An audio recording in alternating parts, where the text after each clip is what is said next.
नमस्कार दर्शकवृन्द, आजको हाम्रो नियमित प्रस्तुति 6 प्रश्नमा स्वागत छ। म नवराज चालिसे।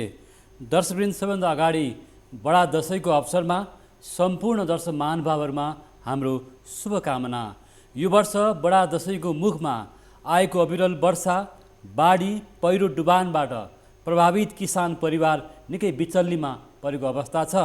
कृषि क्षेत्रमा सबैभन्दा बढी धानबाली क्षति भएको छ। धानबाली क्षति हुँदा त्यसबाट लाभान्वित परिवार निकै अप्ठ्यारोमा परेको अवस्था छ। सरकारले यसपटक बाढी, पहिरो, डुबानको विपत्तिमा परेका नागरिकलाई, विपत्तिमा परेका किसान परिवारलाई राहतको प्याकेज घोषणा गर्न सकिरहेको छैन। यतिखेर ब्याङ्क वित्तीय संस्थाबाट कर्जा सापटी लिएका अथवा सहकारीबाट कर्जा लिएका चाहिँ किसान परिवार, साना मझौला व्यवसायहरू बढी मारमा परेको अवस्था छ। राज्यले त्यस्ता परिवारलाई, बिचल्लीमा परेका परिवारलाई तत्काल राहतको प्याकेज आवश्यक छ। आज हामी समग्रमा कृषि तथा पशुपक्षी मन्त्रालयका अनुसार बाढी पहिरो विपत्तिबाट सबभन्दा बढी धानबाली क्षति भएको छ।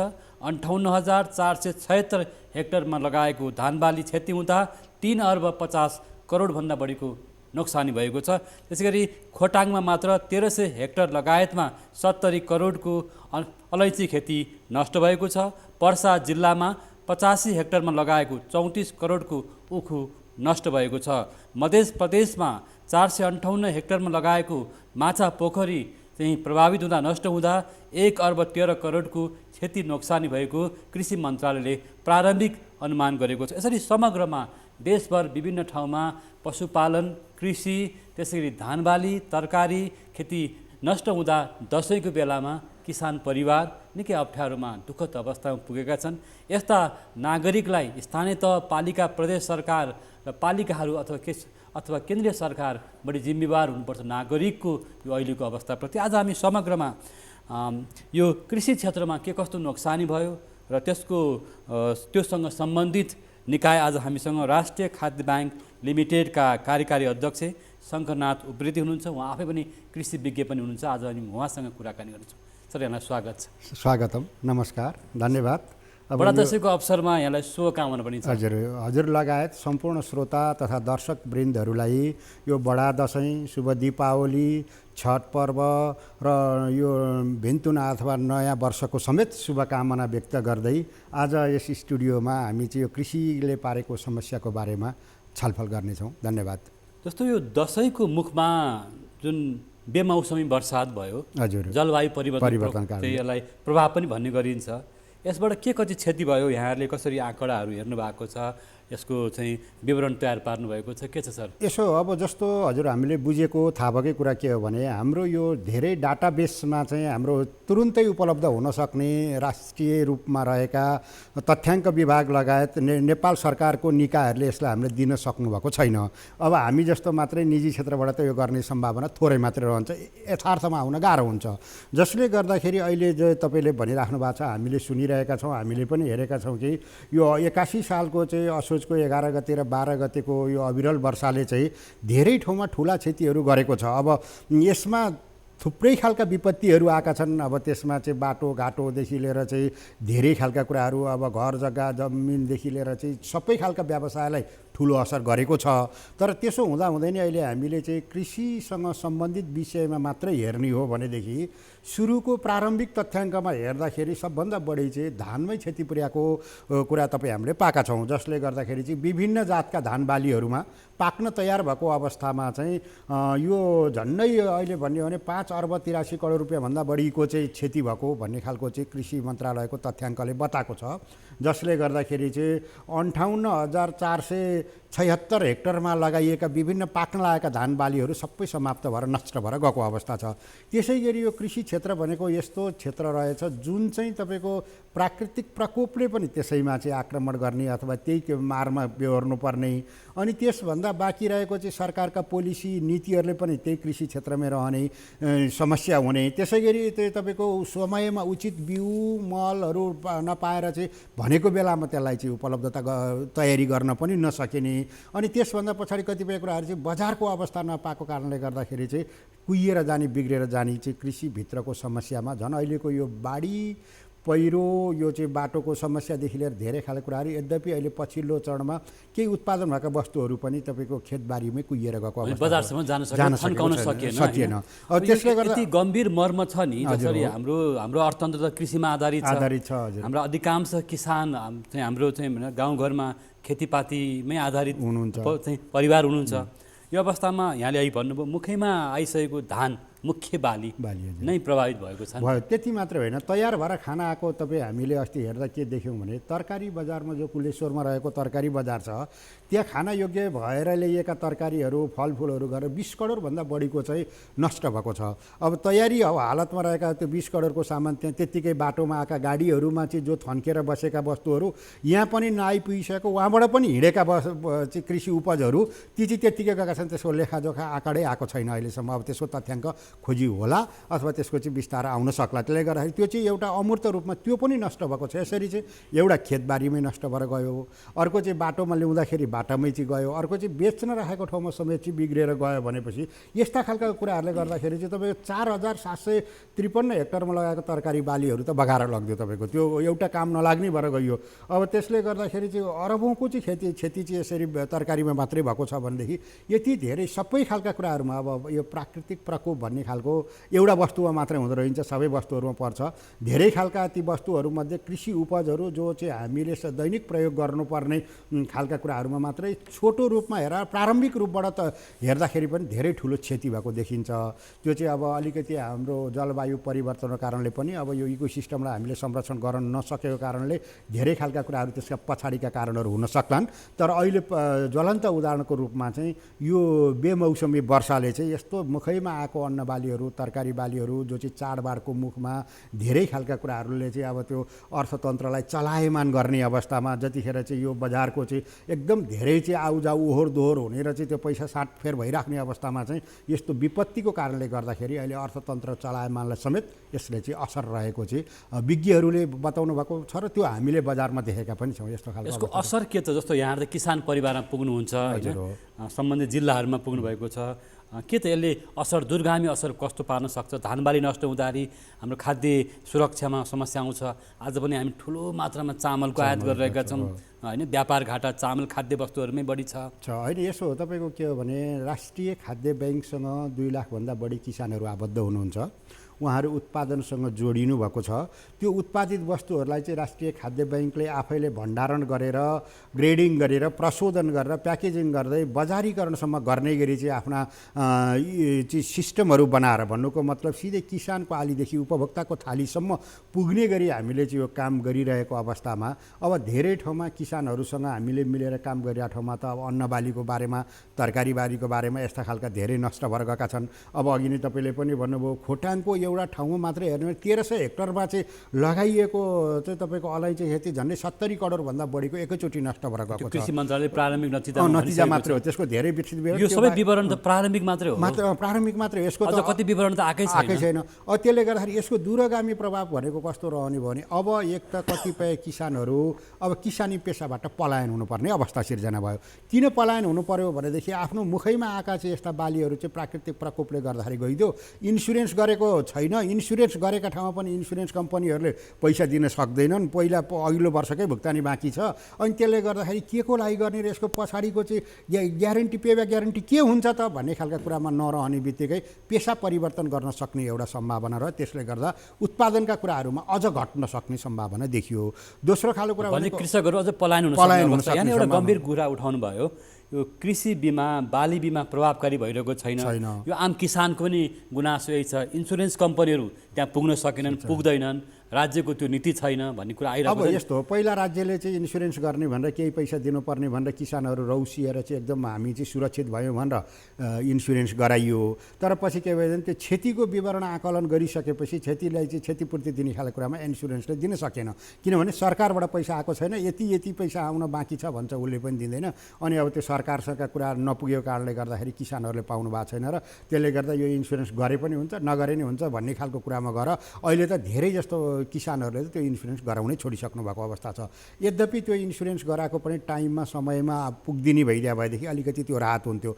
दोस्रो खालको कुरा भनेको चाहिँ अर्थतन्त्रमा यसले समग्रतामा असर रहने भयो। अर्थतन्त्रमा कसरी असर रहने भयो भन्दाखेरि तपाईँको अब अहिले पनि 3 अर्ब 50 करोडभन्दा बढीको प्रारम्भिक रूपमा चाहिँ धान बालीबाट मात्रै क्षति भएको देखिन्छ।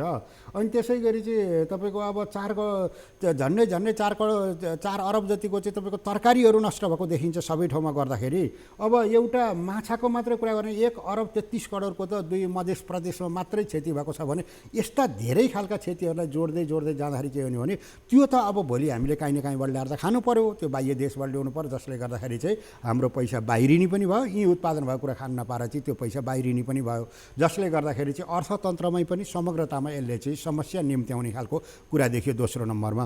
तेस्रो नम्बरमा भनेको चाहिँ के हो भने अब अहिले कृषिप्रति केही कम्पनीहरू, केही व्यक्तिहरू, केही समूहहरू अलि सक्रियतापूर्वक लागेर चाहिँ यसलाई चाहिँ अलि वैज्ञानिक ढङ्गले लिएर जानुपर्छ, कृषिलाई चाहिँ लगेर आधुनिकीकरणसँग जोड्नुपर्छ, यो चाहिँ तपाईँको अहिले मेसिन औजार मार्फत काम गराउनुपर्छ, थोरै ठाउँमा धेरै कसरी फलाउन सकिन्छ भनेर चाहिँ लाग्नुपर्छ भनेर लाग्नुभएको चाहिँ कृषिमा काम गर्न चाहिरहनु भएको र गरिरहनु भएको साथीहरूलाई पनि अब के गरौँ त, यो त यस्तो समस्याग्रस्त छ भन्ने खालको कुरामा झन् चाहिँ भनेको कृषिमा राज्य गम्भीर हुन सकेन। त्यो अब यो एउटा कुरा नि सर, ब्याङ्क वित्तीय संस्थाहरूबाट, सहकारीबाट, विभिन्न सरसापडीबाट पनि किसान परिवारले त सरसापडीले खेतीपाती गरेको अवस्था छ र अन्नबाली उत्पादन हुन्छ, तरकारी बजारमा पुग्छ, बिक्री हुन्छ र पैसा आउँछ, तिरौँला भन्ने होला होइन? त्यो अवस्था अहिले रहेन नि, रहेन। त्यही त अब त्यसले गर्दाखेरि पुरै मारै किसानमा पऱ्यो। यसमा के ब्याङ्क वित्तीय संस्थाबाट जुन राहतको प्याकेज आउनु पर्ला, नेपाल राष्ट्र ब्याङ्कले जस्तो भूकम्पमा चाहिँ कोभिडमा त्यो एक खालको प्याकेजको घोषणा भएको थियो।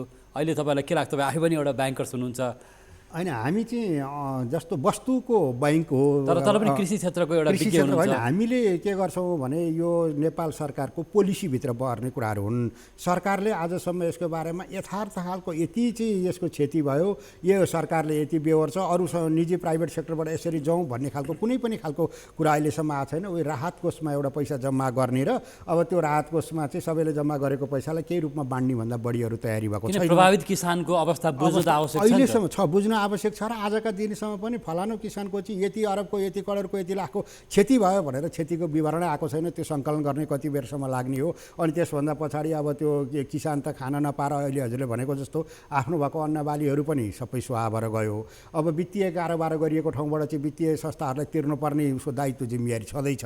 अब अहिले यसपटक दसैँ लगत्तै मसान्त आउँछ, त्यसपछि ब्याङ्कको ब्याज किस्ता अथवा सरसापडी त बुझाउनु पर्यो। यो असोज महिना भनेको एक प्रकारको 3 महिनाको क्लोजिङको महिना पनि हो। यो विषयमा यो अहिले ब्याङ्कर्सहरूले पनि चिन्ता गरेको अवस्था रहेछ। हामीले राष्ट्र ब्याङ्कका पदाधिकारीले कुरा सोध्यौँ, अर्को सर्कुलर आएको छैन होइन। अब यो कस्तो भने सबभन्दा त अघि नै हजुरआमाले भने जस्तो यो पहिलो कुरो त सरकारमा निर्भर पर्ने कुरा हो। त्यत्तिकै अब बैङ्कहरूले पनि, बैङ्कर्सहरूले पनि, राष्ट्र ब्याङ्कले पनि अब अलिकति पोलिसी बनाएर यसरी जाउँ भनेर सरकारलाई घचघच्याउने काम आफ्नो ठाउँबाट भएको छ। तर त्यो भएको भए पनि त्यसलाई निर्णयार्थ गर्ने खालको कुरा त सरकारमै पुग्नुपर्ने भयो। अब प्राइभेट सेक्टरले मात्रै गर्ने खालको कुरा भनेको त त्यही राहत कोषमा जम्मा गर्ने खालको कुरा। यति बलियो सरकार छ भनिन्छ अब होइन, जस्तो ठुला दलहरू मिलेर सरकार बनाएको छन्, तर सरकार चाहिँ जनताप्रति त्यति जिम्मेवार भएन भन्ने गुनासो, आलोचना व्यापक रूपमा छ, हरेक कुरामा छ। अब यो चाहिँ सरकारले पनि यो कुरा नथाहा पाएको होइन, सरकारमा बस्ने पार्टीहरूले पनि यो कुरा नबुझेको होइन। अब त्यहाँभित्रको चाहिँ अब सञ्चालन गर्ने चाहिँ जो कर्मचारी तन्त्र हुनुहुन्छ अथवा चाहिँ त्यहाँ मेकानिजम छ त्यसले पनि थाहा नपाएको होइन। तपाईँको कृषिको मात्रै कुरा गर्ने हो भने अब यो छन् त व्यापक रूपमा धेरै खालका यो राजनीतिक कुराहरू गर्ने हो भनेदेखि घन्टौँ कुरा गर्दा नि हामीले सक्दैनौँ। यहाँभित्रको व्यथितिका कुराहरूमा यी धेरै खालका कुरा छन्।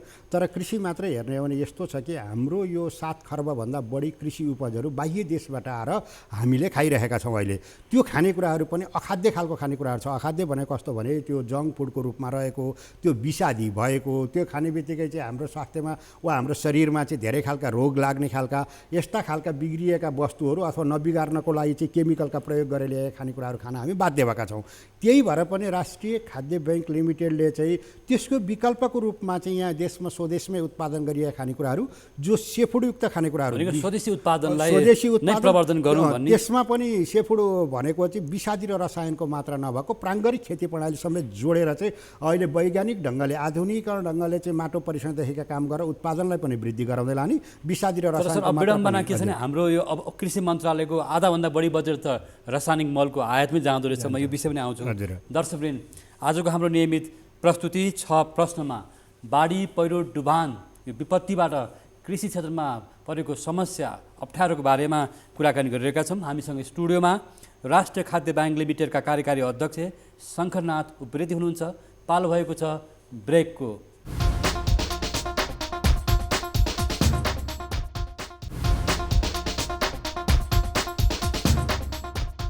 ब्रेकपछि यहाँलाई फेरि पनि स्वागत छ। आजको हाम्रो नियमित प्रस्तुति हामीसँग यो विपत्तिमा कृषि क्षेत्रमा परेको प्रभाव र असरको बारेमा आज हामीसँग कुराकानीको क्रममा हुनुहुन्छ राष्ट्रिय खाद्य ब्याङ्क लिमिटेडका कार्यकारी अध्यक्ष शङ्करनाथ उप्रेती। पनि यहाँलाई स्वागत छ सर। धन्यवाद। जस्तो अघि तपाईँले एउटा महत्त्वपूर्ण कुरा उठाउनु भयो, यो कृषि बिमा, हजुर, बाली बिमा प्रभावकारी भएन भन्ने कुरा छ। किसानहरूको कुरा के सुन्नु भएको छ तपाईँहरूले? होइन, किसानहरू त यसमा एकदमै धेरै मार परेको मान्छेहरू हुनुहुन्छ। उहाँहरू नि यसको चाहिँ अब प्रत्यक्ष रूपमा चाहिँ वर्ष दिनभरि आफूले मेहनत गरेर चाहिँ खानेकुराहरू बनायो, मुखमा आइसकेपछि यसै गरी बिग्रिन्छ। अब त्यसले गर्दाखेरि अहिले मात्रै तपाईँ हामीले के थाहा पायौँ भने 22 हेक्टरमा लगाएको फलफुल बगैँचाहरू जम्मै क्षति भएको छ। अब त्यो कति मेहनत गरेर लगाइयो, अब त्यो त्यसरी चाहिँ त्यस्तै गरी चाहिँ तपाईँको अब 26,000 भन्दा बढी पशु पन्छीहरू मरेको प्रारम्भिक आँकडा छ अहिले। अब त्यो आफूले पालेका गाईबस्तु भैँसी भनौँ न, बाख्रा कुखुरा यस्ता खालका कुराहरू चाहिँ भटाभटी मरिरहेको छन्। त्यसको त बिमा गरिदिएको भए त के हामीलाई राहत त अथवा किसानहरूलाई त केही राहत हुन्थ्यो नि त। त्यो बिमा गर्ने खालका कुराहरूमा अब मैले चाहिँ देखेको स्थानीय पालिकाहरू पनि अगाडि मैले ठ्याक्क हजुरसँग प्रसङ्ग जोडेको थिएँ। अब यस्तो खालको कुराहरू भनेको केन्द्रीय सरकारले होइन, स्थानीय सरकारले गर्नुपर्छ भन्ने हाम्रो मान्यता छ। राष्ट्रिय खाद्य बैङ्कको भनाइ र त्यो गराइ चाहिँ कस्तो भने, जस्तो उहाँहरूलाई थाहा हुन्छ कि मेरो ओडामा चाहिँ यो ओडामा यति चाहिँ सब्जीहरू अथवा तरकारीहरू फल्छ, यति चाहिँ गाईबस्तु भैँसी अथवा चाहिँ पशुजन्य उत्पादन भइरहेको छ, यति चाहिँ तपाईँको मासुजन्य उत्पादन भएको छ, त्यसको लागि चाहिँ यसरी बिमा गर्नुपर्छ भनेर त्यो पालिकाले चाहिँ स्थानीय सरकारले चाहिँ पोलिसी बनाएर त्यो बिमा गरिदिने काम स्थानीय सरकारबाट भयो भने धेरै प्रभावकारी पनि हुन्छ र त्यसमा चाहिँ प्रिमियम तिर्ने खालका कुराहरूमा किसानसँग स्थानीय सरकारले आफ्नो ओडामा धान खेती कहाँ भएको छ, पशुपालन, पशुपक्षी, तरकारी खेती कहाँ छ भन्ने त उहाँलाई विवरण थाहा छ नि। उहाँहरूलाई विवरण पनि थाहा छ, उहाँहरू त्यसमा प्रत्यक्ष संलग्न पनि हुनुहुन्छ। उहाँहरूले बिमा कम्पनीलाई जोड्ने हो कि अथवा बिमा प्राधिकरण अथवा अर्थ मन्त्रालयको पोलिसी के हुने त्यसमा? अब अहिलेसम्म नेपाल सरकारको केन्द्रबाट गरिएको कारणले गर्दाखेरि यो असफल भयो। जस्तो अब हाम्रो मध्य प्रदेशमा भयो, अरू विभिन्न खालको चाहिँ जहाँ हाम्रो चाहिँ अन्न भण्डार छ, कृषि बाली नाली बली छ, हामी त्यो क्षेत्रलाई, त्यो हाम्रो तरकारी उत्पादनलाई, हाम्रो फलफुल खेतीलाई, पहाडी क्षेत्रमा फलफुल छ होइन, सुन्तला खेती होला, धेरै खालका फलफुलहरू छन् होइन, अरू नगदी बालीहरू पनि छन्। हजुरको मध्य प्रदेशमा मात्र 485 हेक्टरमा चाहिँ खनिएका माछा पोखरीहरू, अब त्यो ठुलो स्केलमा हो, 485 हेक्टरमा खनिएका माछा पोखरी धेरै हो। अब अहिले चाहिँ 1 अर्ब तपाईँको चाहिँ 13 करोडको प्रारम्भिक अनुमानमा चाहिँ त्यो बिग्रेको छ। परिवार बिचल्य परिगण। अब त्यो माछा पालन भने कस्तो हो भने, पोखरीमा त्यो माछा खेलिरहेको हुन्छ, भलबाडी गरेर त्यहाँ पस्दिने बित्तिकै त्यो माछाहरू कि त मर्छ कि त बाहिर गएर चाहिँ सबै खालको चाहिँ अब त्यो चाहिँ बगेर हिँडेर चाहिँ त्यसले गर्दाखेरि सकिन्छ। उनीहरूको किसानको केही पनि हुँदैन। अब मात्रै खाली पोखरीभित्र बालुवा मात्रै छ। त्यस्तो खालको अवस्था भइरहेको छ भने यस्ता खालको कुरा अब चाहिँ केन्द्रीय सरकारले अथवा सङ्घीय सरकारले भनेको तराईका अधिकांश जिल्लाहरूमा रहेका माछा पोखरीहरू नष्ट भए। हजुर, त्यसले गर्दा किसानहरू बिचल्लीमा परे। त्यसको लागि अब ठुलो क्षति भयो। 1 अर्ब चाहिँ तपाईँको 13 करोडभन्दा बढीको प्रारम्भिक रूपमा, तर त्यो 50 करोडको चाहिँ क्षति भयो त्यहाँ। त्यस्तो खालको अवस्थामा यो क्षतिको विवरण पनि आइसकेको छ, अझ आउँदैछ। अब यसको क्षतिपूर्ति दिनु त राज्य त एउटा अभिभावक हो नि त। यदि सरकार जनताप्रति उत्तरदायी छ भने अब त्यो राज्यले चाहिँ अपनत्व लिने हो भने तुरुन्तै ढिलो नगरिकन यो काम गरिहाल्नुपर्छ। अब त्यो चाहिँ कुराले मात्रै गर्ने, अनेकका चिप्ला कुरा गरेर चाहिँ मिठा भाषण गरेर त अब मान्छेहरूले पत्याउने बेला छैन। जो किसान चाहिँ खान नपाएर आफ्नो पोखरीमा डुबेर अब भनेको चाहिँ माछाहरू सबै गएर पोखरी भरिएर बालुवाले बसेको छ, अब उसले त्यहाँ लगानी गरेको लगानी गर्दा परजासुलाई खाने स्रोतै केही छैन, त्यस्ता खालका किसानहरूलाई राहतको प्याकेजको रूपमा भनेको क्षतिको विवरणलाई यकिन गर्ने पनि काम गर्दै गरोस्, राहतको रूपबाट पनि ती सम्बन्धित ठाउँमा यो खालको कुरोमा चाहिँ यसरी जानुपर्छ है भनेर सरकारले नै स्थानीय निकायसँग रहेर फलानु ठाउँमा चाहिँ जुन ठाउँमा त्यो देशैभरि भएको छैन, जुन ठाउँमा भएको छ त्यो ठाउँलाई चाहिँ सङ्कटकाल घोषणा गरेर तुरुन्त राहतको चाहिँ कार्यक्रम गरिहाल्नु, उद्धार र राहतको काम गर्नुपर्ने ठाउँमा त्यो अहिलेसम्म भएको छैन। अब एउटाले अर्काले कृषिमै सङ्कटकाल लाउनु पर्ने स्थिति देखिन्छ। कृषिमै सङ्कटकाल लाउनु पर्यो। अनि तपाईँको कृषिमा चाहिँ एकदमै धेरै ठुलो क्षति भएको छ भने अरू केमा लाउने त, जसले गर्दाखेरि चाहिँ तपाईँको अब अहिले 3 अर्ब 50 करोड जस्तो अब दसैँको बेला छ, जनप्रतिनिधिहरू पनि आफ्नो गाउँ पुग्नु भएको होला, पुगिरहनु भएको होला, पुगेर फर्किँदै हुनुहुन्छ होला, तपाईँहरूले पनि बुझ्नु होला नि त। उहाँहरू जनप्रतिनिधिहरू, विधायिकाहरू, सांसदहरू होइन, मेयर उपमेयरहरू, यो हाम्रो देशको सांसद, विधायिका, प्रशासन यसले नबुझेको कुरै होइन, यो सबै उहाँहरूलाई थाहा छ। यी हामीले अहिले जस्तो कृषि मन्त्रालय छ, हामीले यी गरिरहेको कुराभन्दा बढी उहाँहरूलाई जानकारी छ, तर जानकारी भए पनि यसलाई कार्यान्वयनमा ल्याउनु भएको छैन। हाम्रा कृषिका कर्मचारीहरू, कृषिका प्राविधिकहरू, सरकारी पक्ष खोइ त जिम्मेवार भएको?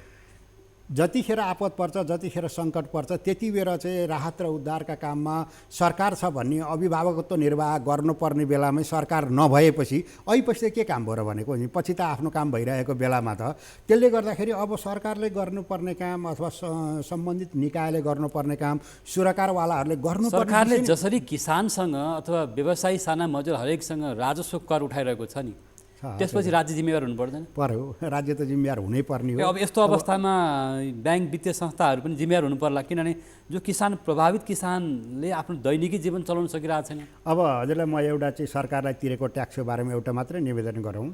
म अरूको कुरा गर्दिनँ, राष्ट्रिय खाद्य ब्याङ्कलाई मात्रै गरेको कुरा गर्छु। जस्तो झापामा चाहिँ हामीले एउटा जग्गा भाडामा ल्याउँ, त्यो जग्गा भाडामा लिएर किसानहरूलाई चाहिँ भाडा बुझायौँ, त्यो भाडा बुझाए बापतको 13% रकम चाहिँ स्थानीय सरकारलाई उहाँ बुझाएका छौँ। त्यसै गरी चाहिँ हाम्रो हेड अफिसमा यहाँ चाहिँ तपाईँको अडिट हुँदाखेरि 10% चाहिँ यहाँको हामीले कर कार्यालयलाई बुझाएका छौँ।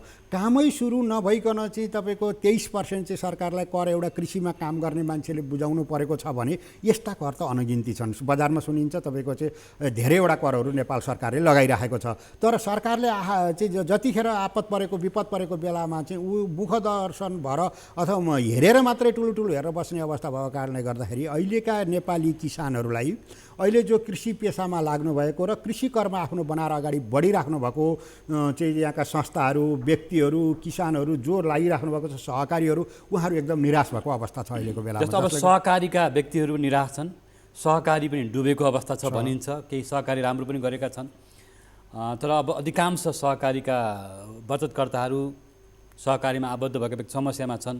दुःखद अवस्था हो, त्यसमा राज्य कति जिम्मेवार छ त्यसको अब भविष्यमा थाहा होला। अब अन्तिममा सर, यहाँ राष्ट्रिय खाद्य ब्याङ्क लिमिटेडको कार्यकारी अध्यक्ष पनि हुनुहुन्छ, यहाँले देशभरि नै आफ्नो कामहरू सञ्जाल विस्तार गर्नुभएको छ। यो विपत्तिमा कृषिको यहाँले पनि अध्ययन गरेर सरकारलाई निजी क्षेत्रबाट केही विवरणहरू प्रस्तुत गर्न सक्नुहुन्छ, गम्भीरताको बारेमा दर्शाउन सक्नुहुन्छ? होइन, हाम्रो यसमा रहनुभएका विषयगत विज्ञहरूको टिमदेखि हामीसँग रहेका प्राविधिकहरू सबैलाई परिचालन गरेका छौँ। त्यही भएर यो क्षतिको आकलनमा पनि हामीले केही कलेक्सन गरेका छौँ र ती भएका कुराहरूलाई चाहिँ हामीले नेपाल सरकारको कृषि मन्त्रालय अन्तर्गत हामीले चाहिँ एउटा विवरणै बुझाउनेछौँ र भोलिका दिनमा यो प्राकृतिक प्रकोप र विपत्ति भनेको त आज मात्रै होइन, यो वर्ष मात्रै होइन, 81 सालको असोजको 11-12 मात्रै होइन, जहिले पनि हुनसक्छ। त्यसले गर्दाखेरि पछिल्ला दिनहरूमा पूर्व तयारी गर्न सकिने सम्भावनाहरू, तुरुन्तै भइसकेपछि रेस्क्यु गर्ने कुराहरू र राहतका कुराहरूमा के गर्न सकिन्छ भन्ने खालका कुरामा कृषिसँग सम्बन्धित कुराहरूमा हामी यो पाटोमा पनि लागेका छौँ र त्यो ढङ्गले अगाडि बढिरहेका छौँ र त्यो काम गर्न हामी तयार छौँ। जलवायु परिवर्तन जोखिममा छौँ त्यो त 24 हामी त सधैँ जोखिममा छौँ। त्यसले गर्दाखेरि चाहिँ त्यो यी सबै खालका कुरामा त राज्य संयन्त्र यति तयार भएर बस्नुपर्छ, राज्य संयन्त्र यति चनाखो साथ रहनुपर्छ। अब ती सबै किसानहरू अथवा नेपाली जनताहरूले मात्रै गर्न सक्ने खालको कुराहरू रहँदैनन्। त्यो खालको कुरामा चाहिँ संस्थागत रूपबाट रहेको हाम्रो अभिभावक भएको जो नेपाल सरकारले चाहिँ गर्नुपर्ने खालको कुरा, त्यो चाहिँ सङ्घीय होला, प्रदेश होला, तपाईँको स्थानीय सरकार होला, ती सरकारहरूमा यी सबै संयन्त्रहरू बनाएर काम गर्नुपर्छ भन्ने खालको कुरामा हामी सचेत छौँ र त्यो खालको कुरामा हाम्रो ठाउँबाट सहयोग गर्न पनि इच्छुक छौँ। हामी सहयोग पनि गर्छौँ। हामीले जानेका बुझेका कुराहरूको बारेमा र हामीसँग भएका कुराहरूको बारेमा तिनै प्रकारका सरकारहरूलाई चाहिँ यो कुरामा हामी गजगचाउने छौँ। प्रभावित किसान परिवारको विषयमा राष्ट्र ब्याङ्कसँग, बिमा प्राधिकरणसँग, बिमा समितिसँग पनि केही कुरा राख्नुहुन्छ? राख्छौँ। हामीले त्यो हाम्रो सबै खालको कुरा गरेपछि यसरी जाउँ भने हामीले देखेको, हामीले भोगेको, हामीले अनुभव भएका ती सबै किसानका चाहिँ घर दैलोमा हामीले चाहिँ काम गरिराख्दाखेरिका ती सबै खालका समस्याहरू अघि नै मैले भने जस्तै तपाईँको चाहिँ तुरुन्तै फेरि भोलि पनि यस्तै खालको समस्या आउँदा के गर्न सकिन्छ, अहिले भएकोलाई कसरी गर्छ। एउटा प्रश्न, अहिले कृषि मन्त्री आफै पनि किसान परिवारको व्यक्ति हुनुहुन्छ भन्नुहुन्छ उहाँले, रामनाथ अधिकारी। बलियो सरकार पनि छ, नेकपा एमाले, नेपाली काङ्ग्रेस लगायतका दलहरूको बलियो सरकार छ, के त कृषि मन्त्रीले कृषि मन्त्रालयले के गर्नु पर्ला अन्तिममा सर? अब यसो हो सर, यो भनेर हुँदैन, गरेर देखाउनु पर्यो। नेपाली जनताहरू वा हामीहरू के चाहन्छौँ भने परिणाम के आयो भन्ने खालको कुरा मात्रै मूल्याङ्कन गर्छौँ। अब अहिले त यति धेरै चाहिँ यो थुतुनु बगबग बगबग गर्ने खालका मान्छेहरूको टिम चाहिँ यो राज्य संयन्त्रमा पुगेको भएर थुतुनाबाट चल्दाखेरि एकदमै राम्रो कुरा सुनिन्छ, अहिले हराभरा भएको जस्तो, तर व्यवहारमा हेर्दा केही पनि देखिँदैन। त्यसले गर्दाखेरि यस्ता खालका कुराहरू हामी चाहन्छौँ कृषि मन्त्रालयले भोलि सम्बोधन गरोस् र सबैले देख्न सचिव भयो, प्रशासन भयो, कृषि मन्त्रालय भयो, होइन, जिम्मेवार हुनु, परिणाममुखी रिजल्ट आउने गरी काम गर्न सक्नुहोस् भन्ने खालको शुभकामना दिन्छौँ र त्यही खालको हामी अपेक्षा गर्छौँ। र जसले गर्दाखेरि रामनाथ अधिकारी कृषि मन्त्री हुँदाखेरि, केपी ओली प्रधानमन्त्री हुँदाखेरि यो यो यो कृषिमा सुधार भएको थियो भनेर तपाईँ हाम्रा मिडियाबाट भन्न पाउने गरी आयो भने उहाँहरू सफल, ठिक होइन भनेदेखि यो थुतुनो बजाइको केही अर्थ छैन। किसानको छोरो, किसानको बाउ, किसानको हजुरबाउ जे भने पनि केही अर्थ छैन भन्ने खालको कुरामा हाम्रो किसान परिवारले उहाँहरूलाई चाहिँ एउटा चाहिँ गुनासो गर्नेछन्, एउटा गाली गर्नेछन्, श्राप दिन्छन् भन्ने पनि एउटा डर छ नि त, होइन? अन्तिममा खाद्य ब्याङ्क तर्फबाट के भन्नुहुन्छ सर? अब हामी अन्तिम समय आइसकेको छ। अब यो राष्ट्रिय खाद्य ब्याङ्क लिमिटेड भनेको चाहिँ पोषणयुक्त खानेकुराहरू बनाउँदै तपाईँको सेफुडयुक्त विषादी र रसायनको खानेकुराहरू हामी आफैमा किसानसँग जोडिएर चाहिँ किसानको आलीदेखि उपभोक्ताको थालीसम्म पुर्याउने काममा लागेका छौँ। यो राष्ट्रिय खाद्य ब्याङ्कले उत्पादन गरेर ल्याएका खानेकुराहरू अब तपाईँ हाम्रो घर दैलोमा आइसकेका छन्। ती खानेकुराहरू खाउँ र त्यसले चाहिँ अब भोलिका दिनहरूमा नेपाली उत्पादनहरू, नेपाली वस्तुहरूलाई नै प्रोत्साहन गर्ने गरी लागौँ, जसले गर्दाखेरि हाम्रो देशको अर्थतन्त्र पनि बलियो हुन्छ, कृषिमा रोजगारी पनि सृजना हुन्छ, तपाईँको जिडिपीमा योगदान पनि पुग्छ यहाँ उत्पादन भइसकेपछि। त्यसले गर्दा रोजगारीदेखि लिएर चाहिँ अनि सेफुडयुक्त खानेकुराहरू, यो जुन रसायन र विषादीको मात्रा नभएका खानेकुराहरू खाउँ, जे कुरो लगेर रोप्दाखेरि माटोमा उम्रिन्छ त्यो कुरा खाउँ, त्यसले हाम्रो स्वास्थ्यलाई बचाउँछ। यी जङ्क फुडहरू खाएर हाम्रो स्वास्थ्यलाई नष्ट नगरौँ भन्ने खालको राष्ट्रिय खाद्य ब्याङ्कको अभियानमा सबै तमाम साथीभाइ, उपभोक्ताहरू, यसमा रहनुभएका मिडिया कर्मीहरू, आवश्यक जो खानेकुराहरू खानुहुन्छ उहाँहरू सचेत भएर आफ्नो स्वास्थ्यलाई पहिलो मध्यनजर राख्दै खानपान र रहनसहनको वातावरणबाट आफ्नो स्वास्थ्यलाई बचाउँ भन्ने खालको शुभकामना दिन चाहन्छु र यो खालको कुरामा सरिक हुनको लागि अनुरोध पनि गर्छु। हस्, यहाँको महत्त्वपूर्ण अनुभव र कृषि क्षेत्रको चिन्ता चासोको लागि पनि यसलाई विशेष धन्यवाद छ। नवराज सर लगायत 6 प्रश्नको टिम अथवा न्युज 24 लगायत सबै श्रोतागणहरू, दर्शकवृन्दहरू सबैलाई हार्दिक धन्यवाद सहित यो विजया दशमीको शुभकामना टक्राउँदै बिदा चाहन्छु। नमस्ते। हस्, हाम्रो यहाँलाई शुभकामना छ। दर्शकवृन्द, निश्चित रूपमा उहाँले भन्नुभएको जस्तो राष्ट्रिय खाद्य ब्याङ्क लिमिटेडका कार्यकारी अध्यक्ष शङ्खनाथ उप्रेतीले भन्नुभयो, सरकारले बोलेर मात्र हुँदैन, कृषि क्षेत्रमा काम गरोस्, विचल्लीमा परेका, विपत्तिमा परेका नागरिक, किसान परिवारलाई तत्काल राहतको प्याकेज आवश्यक छ, उद्धारको काम आवश्यक छ, राज्यको उपस्थिति देखिएको छैन भन्नुभएको छ। धेरै गम्भीर र महत्त्वपूर्ण कुरा राख्नुभएको छ। दर्शकवृन्द, आजको लागि नियमित प्रस्तुति 6 प्रश्नको समय पुरा भएको छ। हामीसँग स्टुडियोमा राष्ट्रिय खाद्य ब्याङ्क लिमिटेडका कार्यकारी अध्यक्ष शङ्खनाथ उप्रेती हुनुहुन्थ्यो। उहाँको महत्त्वपूर्ण समयलाई धन्यवाद दिँदै आज हामी बिदा माग्छौँ। नमस्कार।